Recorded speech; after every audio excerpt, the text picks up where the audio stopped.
I was a young poet. I had moved down to Florida with a baby. We had this house, and I had published my books. I published one book, then two books, and my third book.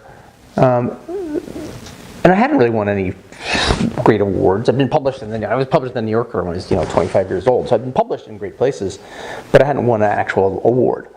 And then in my third book is Spring Comes to Chicago, which is my first kind of really big book, and maybe my best book. A lot of people would probably say. And it was very, very hard to write that book because, again, I had just moved. I had a little baby. I was teaching very, very, very busily. I was very, our life was really complicated. And we were pregnant with our second child, in fact. And I was a little bit overwhelmed by trying to keep writing at the level I wanted to write with all of this stuff to do in my life. And also, that book is so peculiar and strangely and unique to me. I mean, the heart of that book is a 96-page book-length poem called the Bob Hope poem, which is about Bob Hope, which is really about my fascination with America and popular culture and the culture of celebrity. But it unfolds from there into be the history of Chicago and the history of commerce and the history of capitalism and the history of semiotics and all this stuff tied together. And I'm like, well, no one's ever going to make sense of this because it's so tied to my obsessive concerns. And then that book got published and it won the first prize I ever won, which is called the Kingsley Tufts Award. Which I had heard of, and it comes from California. It comes out of California. At Claremont College awards it. Some wealthy person endowed it, and you get. I got $50,000. That was one piece of it. I mean, now you get $100,000, but then I got $50,000. But it was just a big prize, and it was weird because I knew you had to enter your own book in it, and I hadn't entered my book. I was like, when I got a call from Claremont, I'm like, well, it can't be about that.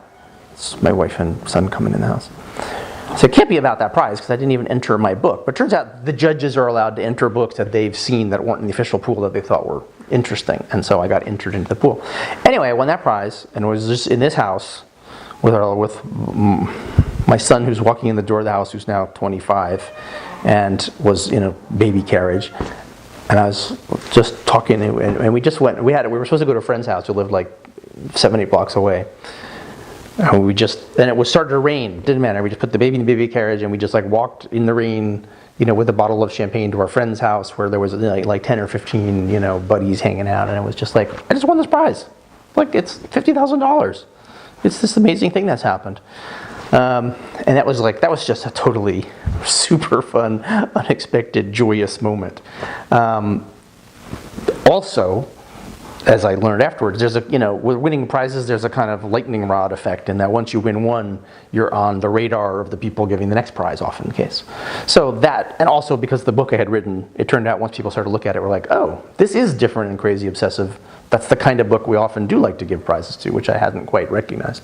So, then the next year I won a Guggenheim, then the next year I won MacArthur. So that all happened really fast. But of all those, and those are in ascending order, bigger prizes. But it was the Kingsley Tufts Award that really is the only prize I've ever won that I actually remember feeling like a prize winner.